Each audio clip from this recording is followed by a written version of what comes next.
Buenos días, profesora. Sí, sí se escucha. Perfecto. Hola Carla, buenos días. Bueno, a ver, voy a compartirles la legislación, si la tienen a la mano adelante, si no, ahorita yo se las comparto. Nos faltaban un par de artículos, si mal no recuerdo, solamente nos faltaba culminar el artículo 29 y culminar el artículo 30 de la Ley del Notariado del Estado de Puebla. Recuerden que ese articulado salió porque precisamente estábamos hablando de la figura del notario. Y bueno, pues el notario, indistintamente de todo, pues también tiene sus propias limitantes. Y precisamente estos artículos que nosotros estamos viendo desde la clase pasada obedecían precisamente a sus impedimentos, a la parte de lo que tenía prohibido, y en qué momento el notario pues también tenía la facultad o la obligación hasta cierto punto de poderse excusar. Y precisamente ahí fue donde nos quedamos la clase pasada. Según yo, nada más nos faltaba el 29 y el 30 porque el 27 y el 28 ya los habíamos visto. Ahora, tarea hasta donde yo recuerdo no tuvimos, bueno, no tuvieron, hasta donde yo me acuerdo, porque ya habíamos avanzado en la parte de fe pública. Ahí ya tienen proyectada a su vista la parte de sus artículos o la parte de la ley del notariado del Estado. En el caso del artículo 29, recuerden que el 27 nos hablaba propiamente de la cuestión de los impedimentos, el 28 de las prohibiciones, y el 29 es todo lo contrario. El 29 es un artículo que nos habla de la cuestión de permisiones, ¿sí? En este caso, ¿qué es lo que sí puede realizar el notario sin ningún problema? O sea, que no le causa ninguna contravención contra la función que desempeña. Decíamos que él podría ser docente, que él podría ser consejil, que él podría auxiliar o pertenecer a cualquier tipo de beneficencia, dígase pública, dígase privada, pues claro, porque no tiene que ver, o sea, no atenta de ninguna forma contra su actividad notarial, ¿sí? Ahora, también comentábamos la parte de ser mandatario, hablábamos del mandato. Él puede ser mandatario, puede generar mandatos para administración, para dominios, y así se lo encargan.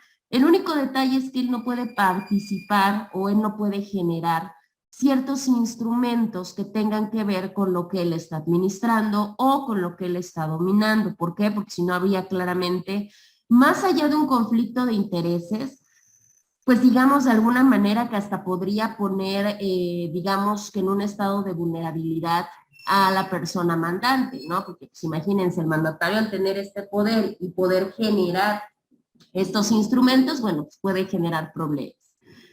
También el notario puede ser tutor, puede ser curador, en la materia testamentaria puede ser albacea y no tiene absolutamente ningún problema. Ellos pueden pertenecer también a la parte de ser directivos, de ser administradores de cualquier institución o de cualquier persona jurídica, ser secretarios, ser consejeros, jurídicos obviamente, porque son abogados. Claro que sí, no tienen absolutamente ningún problema, porque el notario tiene todo el derecho, pues, de poder diversificar sus funciones, ¿no? Y de poder dedicarse a cualquier otra cosa, siempre y cuando, pues, no atente contra la parte notarial. En el caso del notario puede también jugar esta parte de asesor, sí lo puede hacer. ¿Qué quiere decir? Que él sí puede resolver consultas jurídicas. Por supuesto, pues porque tiene la facultad, porque al final no se nos puede olvidar que el notario pues es abogado y por tanto tiene este conocimiento y por ende puede generar consultas. En el caso, ¿no? En el caso de la parte de los trámites, bueno, ya platicamos qué es lo que pasa en todo este alineamiento de trámites. Pero la asesoría o la consulta jurídica sí la puede realizar sin ningún problema. La parte del patrocinio puede patrocinar a interesados en procedimientos que tienen que ver con su función. Sí pueden, porque obviamente él está enterado y tiene el conocimiento de manera directa. No importa que sea de carácter judicial o no importa que sea de carácter administrativo. En cualquiera de los dos él puede jugar este papel porque al final de cuentas pues no afecta a nadie, ¿no? Porque son elementos o son instrumentos que han salido a través de su propia función. Igual, decíamos, él puede generar, y esta fue una de los puntos, decíamos, bueno, él puede desempeñar algún cargo de elección popular o algo que tenga que ver con una comisión pública, La mayoría decía, no, pues no, o sea, él no puede ser. Claro que lo puede ser, por supuesto que sí puede ser o sí puede desempeñar este tipo de cargos. El único detalle, pues, es que tiene que pedir la autorización al titular del Poder Ejecutivo. En este caso, si el notario es un notario de Puebla, pues, ¿a quién le tendría que pedir permiso? ¿A quién le tendría que pedir permiso el notario? O autorización, porque básicamente es una autorización. ¿Quién es el titular del Poder Ejecutivo en el Estado? El gobernador. Efectivamente, tiene mucha razón su compañera Dana, pues en este caso es el gobernador al 100%. Él tendría que pedirle la autorización para que pueda él irse a desempeñar otro tipo de cargo, otro tipo de función pública y no tenga absolutamente ningún problema. Se podría decir que es como una licencia, más o menos lo podríamos equiparar a ese, digamos que a esa institución. ¿Puede redactar documentos? Pues claro que los puede hacer, ¿no? No hay absolutamente ningún problema si él quisiera redactar, no sé, un contrato. Pues claro, siempre y cuando pues ese no se formalice ante él, porque si no entonces ya no es un documento cualquiera, ya sería pues obviamente un documento investido con fe pública. ¿Qué pasa en el caso de los procedimientos? El notario puede ser litigante en los asuntos, sí, pero solamente cuando sean asuntos propios. Ya sea propios o ya sea de su pareja o ya sea de alguno de sus parientes, sin importar el grado, sí lo puede hacer, porque bueno, pues al final de cuentas está defendiendo los intereses pues, de las personas cercanas a él, no pasa absolutamente nada. ¿Puede autorizar su testamento, su revocación, sus poderes? Pues por supuesto que sí, porque al final de cuentas, pues el testamento es una declaración única de voluntad. Entonces el notario, pues al igual que todos nosotros, pues tiene exactamente el mismo derecho de poderlo generar. Él puede jugar el papel en algún mecanismo alternativo de solución de controversias, también lo puede hacer. Él puede jugar el papel ya sea como árbitro o ya sea como mediador, cuando se trate de buscar alguna solución alterna. Claramente en asuntos pues, en los cuales él tenga que ver, ¿no? O sea, de manera directa él tenga el conocimiento y que no haya ningún problema o que no haya ningún tipo de impedimento, él con toda la situación lo va a poder generar. Recordemos, ¿no? ¿Por qué nos dice que ser árbitro y ser mediador? ¿Cuál es la diferencia? Ustedes recordarán, digo, si no lo han visto necesariamente en una materia aparte, si lo han visto en civil, si lo han visto en laboral, si lo han visto en otra serie de materias. ¿Qué diferencia hay entre el arbitraje y la mediación? Cuéntenos, pues, platíquenme cuál es la diferencia. ¿Cuál es la diferencia entre un arbitraje y una mediación?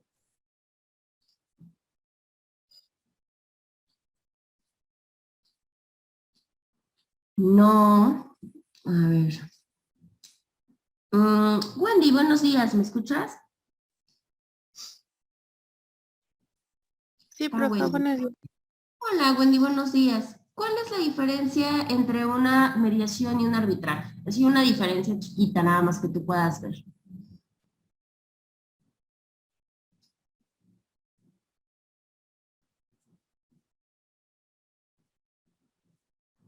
¿No? Sino que te ayude Jessy y luego Edgar. Adelante, Jessy, por favor.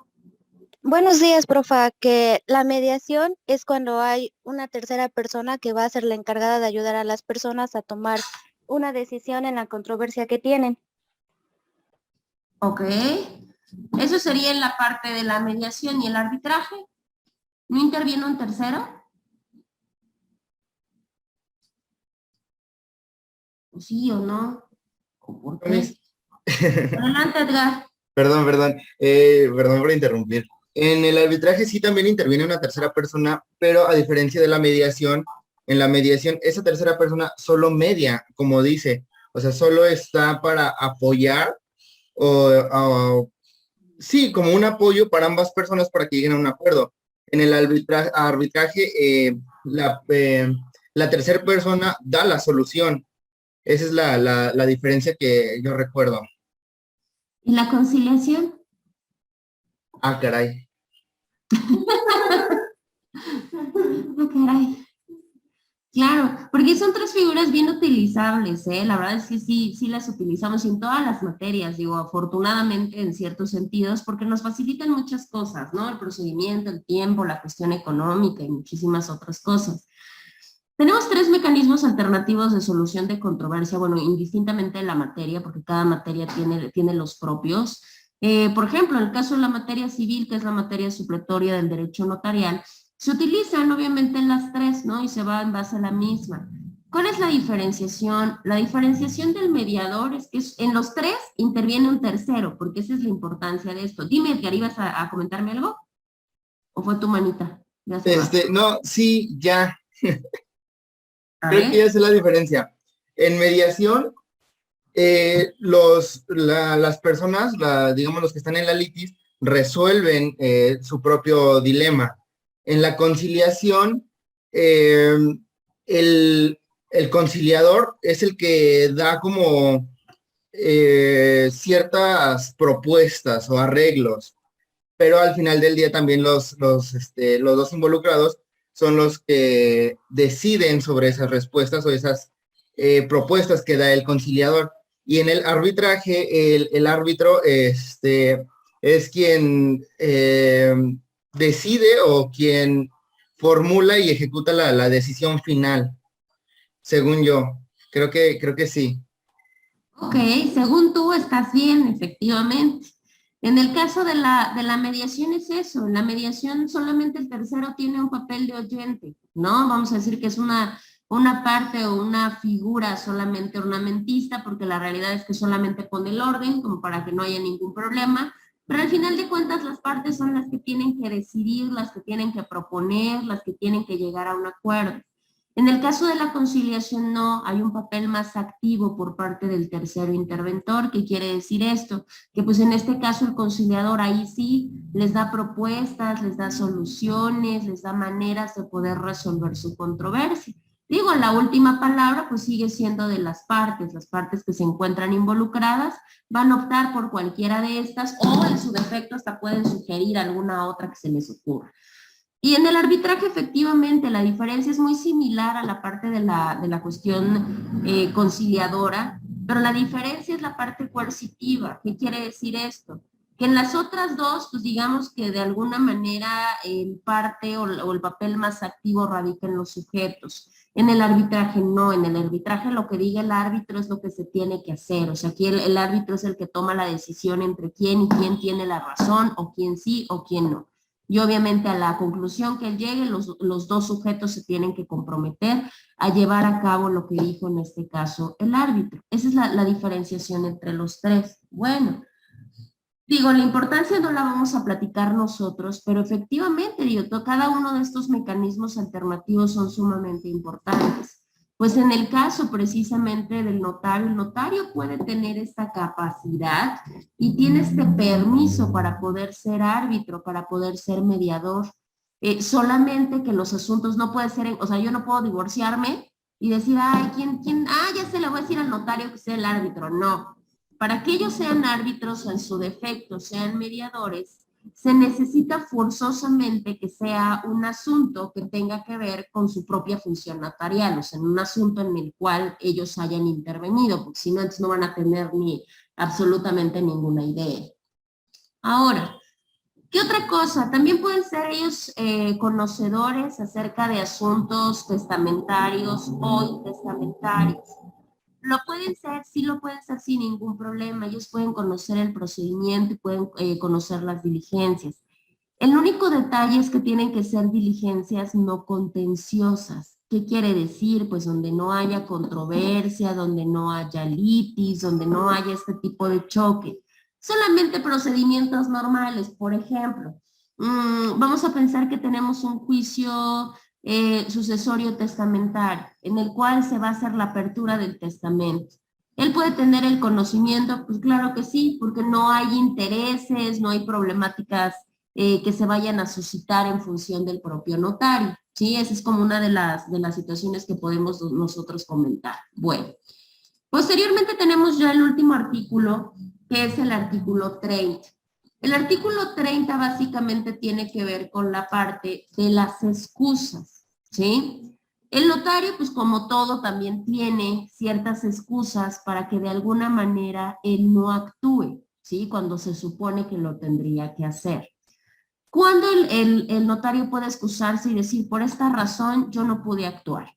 En este caso tenemos la parte del caso fortuito, la parte de la enfermedad y la parte de fuerza mayor. Lo mismo. ¿Qué diferencia hay entre un caso fortuito y una fuerza mayor? ¿Qué diferencia hay entre estos dos?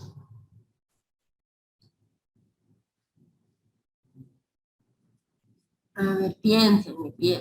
Bueno, no piensen, se supone que ya lo saben. ¿Qué diferencia hay? ¿O lo quieren poner en ejemplo? Tampoco hay ningún problema.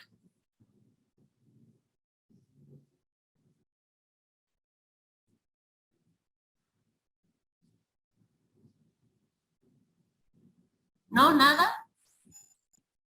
Vamos a Yo, preguntar. ¿No? Adelante, Edgar. pero es que lo que no recuerdo bien es cuál. Solo recuerdo que uno es por causa del hombre y el otro es por causa de la naturaleza.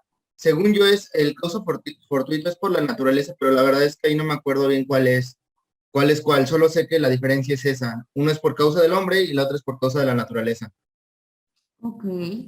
Sí, en el caso de fuerza, bueno, más bien de caso fortuito, sí, efectivamente tiene que ver con la parte de la naturaleza, ¿no? De lo impredecible que puede ser. Pero en el caso de la fuerza mayor no es que necesariamente sea, o sea, como directamente provocado por el hombre. Es más, como que digamos que no hay una parte de voluntad. En la fuerza mayor son cosas que no están en nuestras manos, que nosotros no podemos controlar y que por ende, pues obviamente suceden y provocan algún tipo de consecuencia. En el caso de la fuerza mayor podemos encontrar la parte de la muerte, ¿no?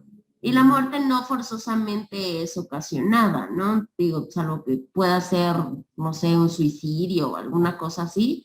Pues digo, la muerte técnicamente no es algo que nosotros contemplemos o que nosotros tengamos como la situación de que pensemos que va a pasar. Entonces la fuerza mayor tiene que ver con eso, con cosas que nosotros no controlamos, con cosas que no son nuestra voluntad, pero que bueno, pueden llegar a suceder. El caso fortuito sí tiene que ver con esta parte de la cuestión de la naturaleza, no sé, un terremoto, un maremoto y cualquier otra cosa que se les ocurra. Ahora, en este caso, ¿por qué se dice que el notario puede excusarse en cualquiera de estos casos? Pues sí, porque obviamente vamos a pensar que hay un terremoto y pues imagínense, pues obviamente el notario puede decir, no, perdón, o sea, pues dada la cuestión que estuvo, yo no pude ir a trabajar, yo no pude ir a actuar, yo no pude ir a generar los actos, pues discúlpenme, ¿no? En el caso de fuerza mayor, digo, fuerza mayor sí es un poquito complicado porque fuerza mayor pueden ser cosas distintas para cada uno de nosotros, ¿no? Hay personas que dicen, bueno, para mí, no sé, como que la pérdida de tal persona, pues para mí es un caso de fuerza mayor. Yo les puedo decir por experiencia que he conocido no solamente notarios, sino jueces, maestros, etcétera, que han tenido pérdidas muy graves. O sea, les estoy hablando de un hijo o le estoy hablando de un padre, y aún así ellos se presentan a sus funciones tal cual, ¿no? Entonces digo, ahí sí ya depende mucho de la cuestión de, pues de cada sujeto y de la decisión de cada persona, pero digo, si un notario no se presenta a actuar porque tuvo la pérdida, no sé, de su mamá, creo que todos lo entenderíamos sin mayor problema. Entonces a eso va como que enfocada la parte de la excusa. La enfermedad, digo, pues está por demás. Obviamente enfermedades justificadas, ¿no? Porque digo, también no nada más así como cualquier enfermedad y pues ya no voy. No, porque es poco profesional. Pero vaya, pues si hay de enfermedades, ¿no? O sea, imagínense ahorita que tenemos una situación de contingencia, pues que el notario tuviera COVID y que se presentara a trabajar, pues sí sería hasta irresponsable de cierta manera. Sin en cambio, si llegara a suceder, el notario tiene toda la posibilidad de poderse excusar, ¿sí? Bueno, ahora en este caso bien importante, esto tiene que ver más con la parte de integridad del propio notario. Si el notario considera que en dado caso de poder intervenir en un asunto, esto pone en peligro a su vida o en su defecto sus intereses o a cualquier familiar, en automático él puede excusarse, ¿no? ¿Qué quiere decir? pues no sé, un suponer que el acto en el que va a intervenir el notario gestionara, pues no sé, alguna relación con algún acto del narcotráfico, con alguna persona peligrosa, cualquier cosa, él puede decir, yo no voy a actuar en base a estas razones, entonces con permiso. ¿Lo puede hacer o lo puede generar? Pues claro, porque hay un caso, es obviamente un caso importante, porque pues ninguna persona, ninguno de nosotros, pues pondríamos en peligro, digo, más allá de la nuestra, o la salud o los intereses, pues obviamente lo relacionado con la familia. Ellos tienen toda la posibilidad de poderse excusar. Otra de las partes importantes, cuando se hable de días y horas inhábiles, por supuesto que sí, pues como todos nosotros, ¿verdad? Pues tenemos una jornada laboral y no nos pueden juzgar y no nos pueden, no podemos tener alguna repercusión si no trabajamos, no sé, en domingo, si no trabajamos a las 10 de la noche, no, disculpen, mis horas son tales y con la pena. Lo mismo pasa con ellos también tienen un horario habitual, lo vamos a ver más adelante. Tienen ese horario y obviamente después de ese horario laboral pues ya no están obligados y ellos se pueden excusar en cualquier momento. Ahora, ¿hay excepciones? Sí hay excepciones. Una de las excepciones es la parte de la materia electoral y la otra tiene que ver con la parte de la extrema urgencia. Digo extrema urgencia pues que realmente se necesitara por alguna razón o hubiera la petición de alguna autoridad para poderlo hacer. En el caso de la materia electoral pasa de maneras consecutivas porque vamos a pensar que tenemos jornada electoral, sabemos que las jornadas electorales se dan los días domingos, se dan los fines de semana, donde se supone que pues ya son días, que ya son horas inhábiles. Pero vamos a pensar que por alguna razón pasa algo con los paquetes electorales, o pasa algo con las casillas, o pasa algo con la documentación. Pues en ese momento decimos, a ver qué tenemos a la mano, pues de aquí a que llega tal vez una patrulla o tal vez a que llegue el Ministerio Público y demás, yo necesito que me cercioren que realmente esta información, esta documentación es la que hay. ¿Qué podemos hacer? Pues mandamos a traer al notario más cercano. Entonces en ese momento ellos tienen que generar o pueden hacer esta parte de su función, por supuesto que sí, porque en materia electoral no es porque se quiera, sino porque está destinada para los fines de semana. Entonces, en este caso, el notario sí tendrá que actuar en ese caso de veras. Y siempre lo hace. Siempre que pasan esta parte de jornadas electorales, los notarios ya saben que si surge alguna urgencia o algún problema van a tener que actuar. Entonces, ya lo tienen como presente.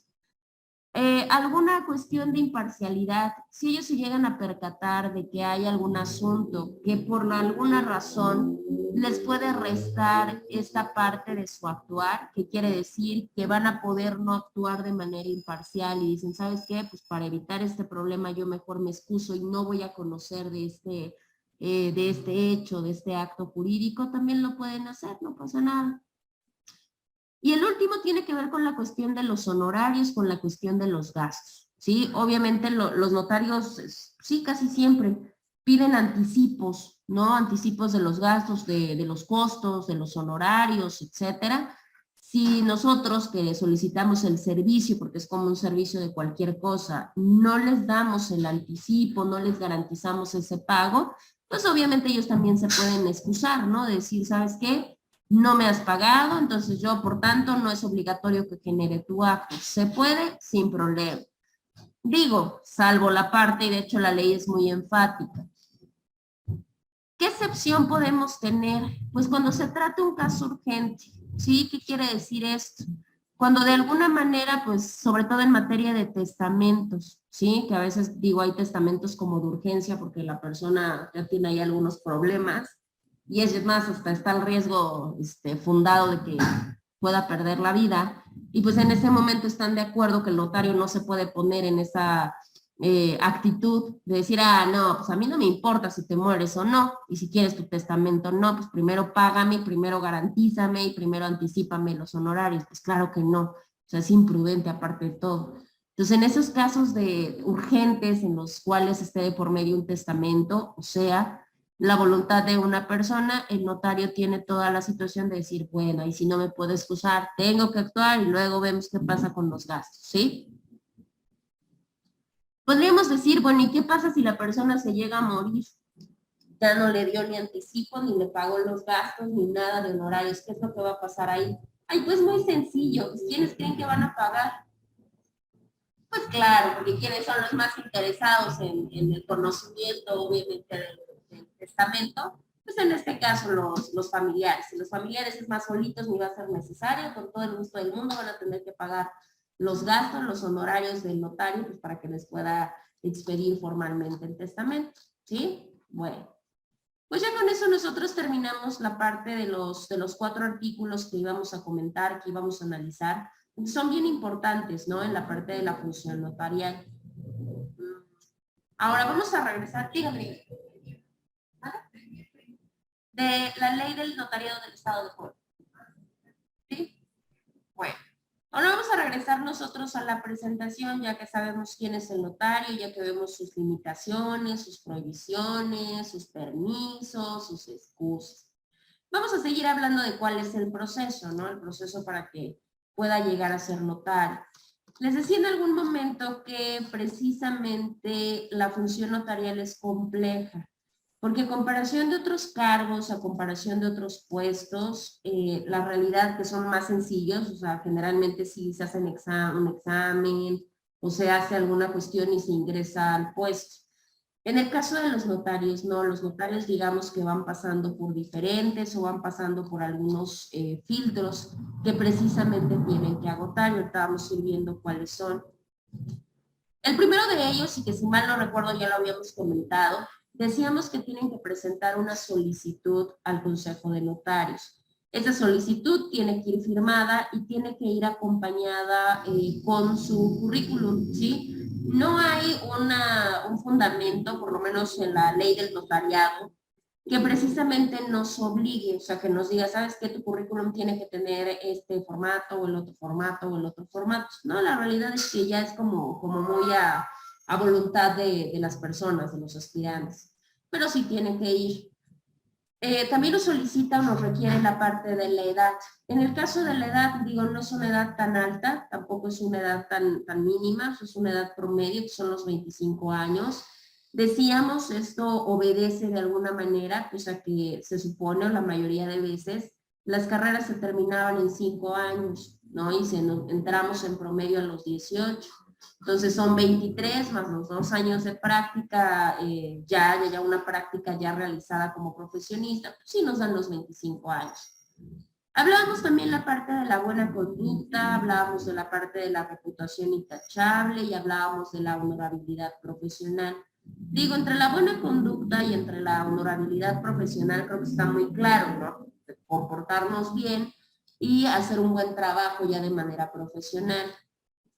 Decíamos que la parte de reputación, bueno, pues la parte de reputación, sabemos que la reputación se mide en la cuestión social, o sea, nos guste o no, la reputación viene pues de los demás, de la idea que tengan los demás de mí, nos guste o no. ¿Por qué lo ponemos así? Porque nuestra conducta puede ser una, ¿no? O sea, nuestra conducta es muy personal y bueno, tiene ahí algunas vertientes, pero nuestra reputación es 100% social, ¿sí? Digo, ahí es un poquito subjetivo, pero pues sí tiene que ver la situación de qué tanto la sociedad pues tenga en cuenta pues esta parte, ¿no? Si yo soy una persona que digo, no sé, ingiero bebidas alcohólicas por gusto, ¿no? Igual no porque sea alcohólico, pero por gusto, sí, pero si a mí me ven, ¿no? Que llego hasta las manitas, no sé, a cualquier lugar, van a decir, ahora, ¿no? Y ¿quiere ser notario? No, pues está complicado. Esa reputación como que empieza a bajar, porque es social, digo, indistintamente de que esté mal, de que tenga derecho o no, pero bueno, la sociedad lo empieza a ver mal. La siguiente está como por demás complementarla, no debe de ser una persona adicta, aquí estamos apenas en ser aspirante, o sea, aquí no crean que son los requisitos para ser notario, es para ser aspirante. En este caso no puede ser adicto al alcohol, obviamente menos a las drogas, estupefacientes, psicotrópicos, enervantes, no puede ser adicto. Digo, creo que el artículo es muy enfático, no nos dice no pueden beber alcohol y deben de ser abstemios, no, o sea, nos dice no debe de tener adicción, nada más. Digo, por obvias razones, porque por sus manos pasan muchos documentos muy importantes, pasa el patrimonio de muchísimas personas. Entonces sería un poquito delicado que una persona con estos problemas, pues obviamente genere esta responsabilidad. Aparte de todo, porque pues bueno, ya las personas que sabemos que son adictas a cualquier sustancia, pues muchas de las veces pues ponen en peligro ciertas cosas pues por poder conseguir este tipo de sustancias, ¿no? Entonces imagínense. Ahora la parte de los juegos de azar. Podrían decir ustedes, bueno, ¿qué tienen que ver los juegos de azar que le puedan gustar al aspirante a notario con la función? ¿Vale? Claro, claro. Digo, si no eres adicto, creo que cualquiera, ¿no? O sea, muchos de nosotros nos pueden gustar los juegos de azar, sí, pero no es que yo venga acá con mi baraja y les diga, joven, ¿dónde están ustedes dos? Tenemos media hora, ¿qué hubo? ¿No? ¿Qué apostamos? Pues no. O sea, yo me puede gustar, pero vaya, en mi casa y muy mis cosas. Pero yo no lo puedo relacionar con la función. Ahora, los juegos de azar, al igual que las drogas, al igual que el alcohol, al igual que el tabaco, al igual que otras cosas, también se vuelve adicción, ¿no? Genera adicción y es una adicción fatal y una adicción carísima. ¿Vale? ¿Se puede jugar una partida? Sí, ¿no? Oigan a su compañera. Sí tenemos ahí esa parte, ¿no? Ahora, ¿qué es lo que podría poner en juego? Porque pues obviamente aquí más no es como el gusto personal del aspirante, sino qué es lo que podría pasar. Pues es bien sabido que aquellas personas que se vuelven adictas a los juegos de azar, pues obviamente ya hay momentos en que ya no miden, ¿no? Y entonces empiezan a dejar todo, o sea, todo lo que se pueda con tal de seguir jugando. Pues imagínense que este aspirante llegara a ser notario, ¿no? O sea, se andaría jugando ahí tal vez hasta las propiedades de no sé quién por seguir en esta situación. Entonces, tenemos uno, la parte de la reputación, que es una mala reputación, y tendríamos otro que sería la cuestión del riesgo, pues de toda la responsabilidad que ellos podrían cargar. No sucede siempre, pero digo, la realidad es que sí sucede. Yo conozco mucha gente que es no sé si adicta, no se lo puede decir adicta, pero sí es como muy aficionada a este tipo de cosas, ¿no? Y la verdad es que es muy caro, o sea, es carísimo. Digo, está muy padre un ratito, pero la verdad es que después ya no, porque no se nos puede olvidar que todos estos lugares son negocios y los negocios no van a perder. Entonces, bajo esta idea, pues imagínense cuánto pueden perder. O sea, hay personas que ya no es dinero, o sea, ya son propiedades, ya son coches, ya son muchísimas otras cosas que la realidad es que se vuelven delicadas. Ahora, nos guste o no, digo, yo sé que muchos de ustedes van a decir, ay, no, ya, o sea, eso es como de hace no sé cuántos años. Pero no nos podemos distanciar que sí, el alcohol, las drogas, los juegos de azar, sí siguen dando una mala reputación, o sea, una cuestión social. Entonces imagínense, pues más para un aspirante de notario. Depende, porque también hay unos que son tremendos, pero nosotros, digo, no nos vamos a meter en eso ya es cuando son notarios y ya es muy su problema. De ahí en fuera, por lo menos como aspirantes no pueden. Ahora, les decía hace un ratito con respecto a la parte del tiempo. Los que vayan a aspirar a ser notarios, claramente deben de ser abogados o licenciados en Derecho. ¿Qué quiere decir? Que ya deben de contar forzosamente con su título y ya deben de contar con su cédula, ¿sí? Sabemos que a veces hay desfases, porque no es que yo acabo hoy mis clases, ¿no? Ya acabo toda mi carrera y mañana ya tengo mi título y mi cédula. No es así, o sea, la realidad es que hay periodos, hay momentos, a veces hay instituciones que tardan muchísimo tiempo en darlos. Por muy poco, un título se puede dar entre 3 a 6 meses, ¿no?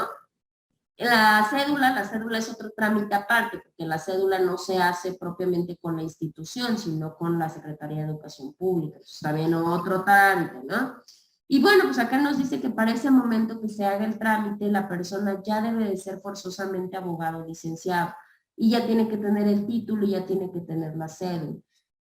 Decíamos, y me decían sus compañeros el fin de semana, porque también platicaba con ellos esta parte, me decían, pero ¿cómo? O sea, ¿pero por qué? ¿No se supone que son los mismos? Pues claro que son los mismos. Abogado, licenciado en Derecho es igual. La única diferencia es el nombre que a veces con el que salimos por parte de la institución. ¿Qué quiere decir esta parte? Hay instituciones que salen como abogados y hay instituciones que salen como licenciados en Derecho, sobre todo sobreentendiendo al tiempo. Yo les comentaba, por ejemplo, el mío, en su momento, salió como abogado, notario y actuario, ¿no? Y nosotros sabemos que no, a ver, el hecho de que tu título diga abogado, notario y actuario no quiere decir que somos notarios, ¿no? Entonces, en base a esa parte, pues obviamente que empiezan a hacer las demás instituciones. Dicen, a ver, ¿para qué les vamos a poner notario y actuario si se escucha muy bonito, pero la realidad es que no lo son? O sea, digo, sí es como incoherente, esa es la verdad. Entonces agarran y dicen, no, a ver, entonces, ¿qué son? Pues estudiaron la licenciatura en Derecho, entonces, ¿qué son? Pues licenciados en Derecho, o sea, básicamente no hay ningún problema. Entonces, por eso se queda abierta esta parte, ¿no? Entre la definición o entre el lineamiento que sean abogados o licenciados en Derecho. No pasa absolutamente nada, solo cambia el nombre. También la parte de antigüedad, nos dice que la antigüedad no debe de ser menor a 2 años en el ejercicio de la profesión. O sea, cuando hagan ustedes el trámite, ya su título, ya su cédula, ya tienen que tener mínimamente 2 años.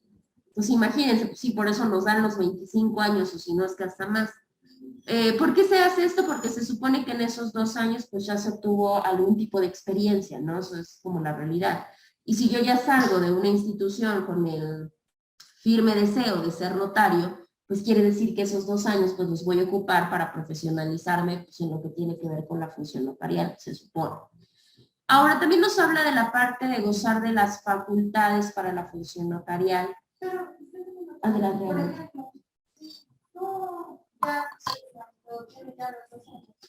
¿Te piden algún otro papel donde indique dónde aprendiste o dónde consiste más?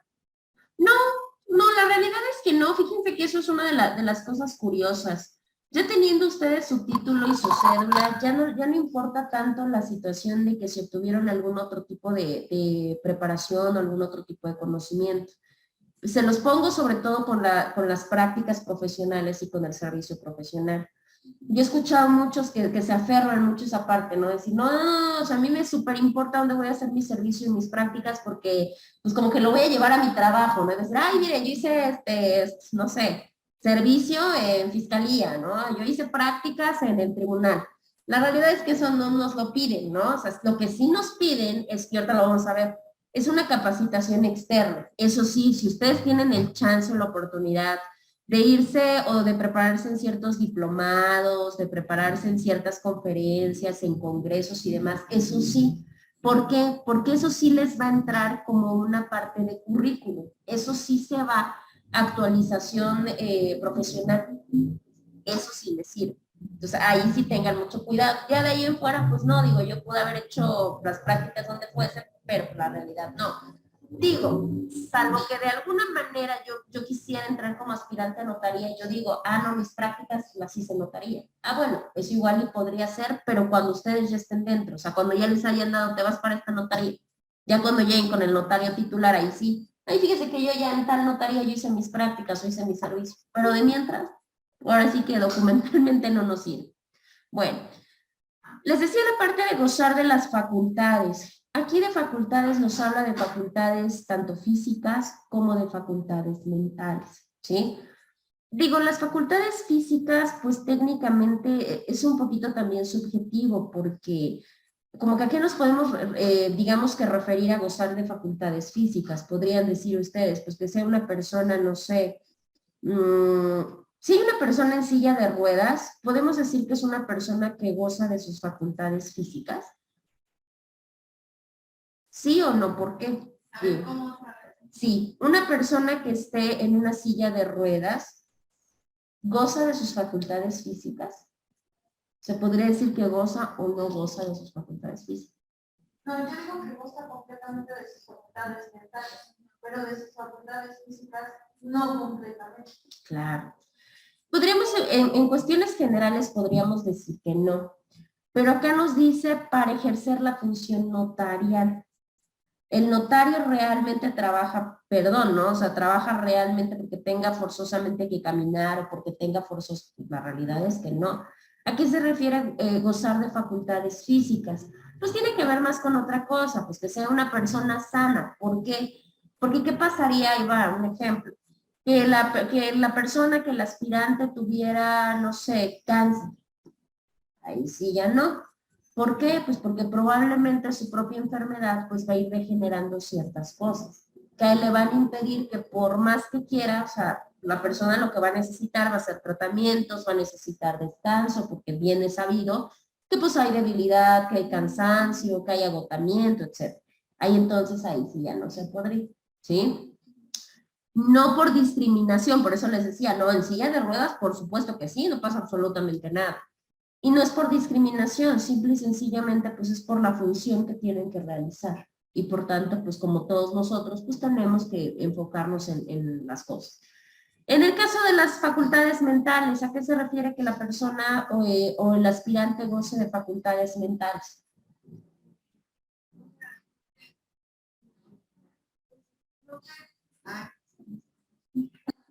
Es bien delicado, ¿no? O sea, ¿hasta dónde podemos decir que estamos bien de nuestras facultades mentales, ¿no? Es subjetivo, digo, acá por lo menos se refiere a la parte de que pues no tenga algún tipo de retraso mental o que de alguna manera no tenga alguna enfermedad o más bien trastorno mental, porque es el nombre correcto, porque eso pues puede obviamente agraviar la parte de su función notarial. O sea, si hablamos, claro, pues imagínense que tuviéramos un notario que fuera esquizofrénico, sería como un poquito delicado. Entonces, en este caso, pues no, nos dice, a ver, más adelante, de hecho, a ustedes se les va a quedar, déjenme ver, de hoy para miércoles, yo creo que de hoy para miércoles, ahorita les digo el fundamento, porque ustedes se podrían poner a pensar, bueno, ¿y cómo compruebo eso? O sea, ¿cómo compruebo que tengo buena reputación? ¿O cómo compruebo que estoy en capacidad de mis facultades mentales? Ahorita les voy a decir con qué documentos ustedes lo van a ver. Claro. Y tenemos también la parte del ejercicio de derechos civiles y políticos. ¿Sí? Este también es bien importante. ¿Qué diferencia hay entre un derecho civil y entre un derecho político?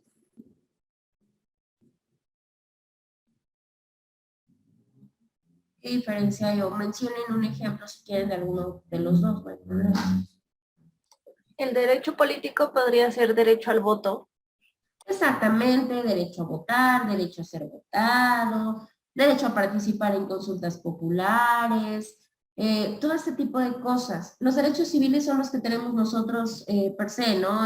Derecho de tránsito, derecho de asociación, de todos estos derechos. Bueno, precisamente el aspirante a notario debe de poder ejercitar todos estos. Y van a decir, bueno, ¿y cómo por qué? Pues se supone que todos tenemos el derecho a sí, pero resulta que recordemos que hay ciertos momentos o ciertas circunstancias en los cuales ya no podemos utilizarlos porque se nos quedan suspendidos o se nos quedan de alguna manera prohibidos para ejercitar. Ejemplo, les pongo el ejemplo. Una persona que llega a suspenderse en algún derecho político, obviamente ya no se le puede ejercitar porque está sujeto a investigación o porque tiene algún otro problema. Es lo que pasa con las personas privadas de su libertad. ¿Una persona privada de su libertad puede votar? Pues no. Puede ser votada pues muchísimo menos, ¿no? Entonces a esto nos dice, a ver, que tus ejercicios, más bien que tus derechos políticos y civiles tú los puedas ejercitar y que no tengas ninguna restricción. Y esto va muy ligado a la parte de la comisión de delitos, que precisamente vamos a platicar. La parte de no ejercer como ministro de cualquier culto, ya lo hemos platicado en otra ocasión, no quiere decir que el aspirante no pueda tener sus creencias, no, el aspirante a notario puede creer en lo que quiera, no pasa nada. Lo que no puede ser es ser un ministro. Los ministros de culto son los personajes o son los sujetos más altos en la cúspide de su propia religión. Ejemplo, en la religión católica, pues nuestro ministro pues son los sacerdotes, los cardenales, no sé, los papas y todo este tipo de cosas. En la cuestión cristiana, ¿no? Los pastores y este tipo de cosas. Entonces, ¿qué pasaría si ahorita alguno de sus compañeros, digo compañeros porque nosotras no podríamos, nosotras no podremos ser ni sacerdotes ni nada de esas cosas, ¿no? Pero ¿qué pasaría si ahorita su compañero Edgar dijera, no, pues es que yo soy pastor de la iglesia, de mi iglesia, no, pues si tú eres pastor de tu iglesia, pues es que bueno, pero entonces no vas a poder hacer tu trámite para ser notario. ¿Por qué? Pues porque de alguna manera no eres tan imparcial, o sea, ya vienes como sujeto a cierto tipo de ideas, entonces no se podría. Eso no quiere decir que su compañero no pueda ser cristiano, no puede ser cristiano, mormón, ateo, lo que quiera. Por otro lado, tenemos la parte de no haber sido condenado. Eso es bien importante y ahí vamos a cerrar nosotros. No haber sido condenado por ningún delito doloso, ¿sí? O sea, no nos habla de la cuestión culposa en ese sentido, sino nos habla de la cuestión dolosa. En delitos que se clasifiquen como graves, ¿sí? Delito doloso grave. O en su defecto, algún delito doloso que tenga que ver con la falsedad de declaraciones, con haber utilizado un documento falso, o hasta en su defecto con haber falsificado documentos. Claramente, digo acá, el requisito es muy enfático. El requisito nos habla condenado. No quiere decir acusado, no quiere decir procesado, no, condenado. Recordemos que estamos bajo un principio de presunción de inocencia. ¿Qué quiere decir? Que hasta el momento en que no nos den una sentencia en este caso condenatoria, pueden decir misa, pero mientras no se nos compruebe nada, pues con la pena. Entonces acá nos habla forzosamente de la cuestión condenatoria. Vamos a dejarlo para que podamos ejemplificar, vamos a dejarlo hasta acá. Y la siguiente clase retomamos, ¿no? Aunque no digo, creo que delitos dolosos graves, creo que hay muchos que se nos pueden venir a la cabeza. Pero vamos a platicar lo relativo a la falsedad, ¿no? Porque la parte de forzosamente falsedad de declaración, de documento y demás, es muy enfático el artículo. Ahora, por otro lado, también la cuestión de que, ¿por qué nos hablan nada más de dolo y por qué no de culpa? O en qué momento yo puedo decir, ay, es que fue un delito culposo de falsificación de documentos, ¿cómo en qué situaciones? Porque nadie se puede escapar de alguno de estos tipos penales.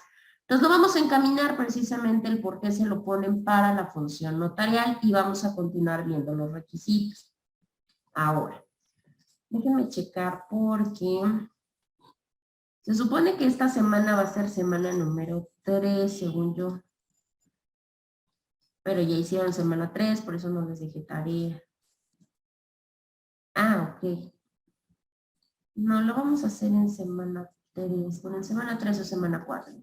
De ahorita para el día miércoles tampoco van a tener ninguna tarea. Ya la tarea que a ustedes se les va a quedar de, ya déjenme pensar si la metemos en semana 3 o la metemos en semana 4, porque en semana 4 tampoco tienen tarea, solamente tienen recursos, para que precisamente hagan ese cotejo, ¿no? De en qué requisito me piden y con qué lo puedo comprobar, con qué documento, con qué testimonial o con qué me puedo yo basar para comprobar precisamente el requisito, pero ya yo se los estaría comentando con calma, yo creo que el miércoles, para que lo puedan realizar. Ya nada más les aviso si en semana 3 o en semana 4, porque oficialmente ahorita es semana 3. Pues déjenme revisar, porque por aquí debe estar.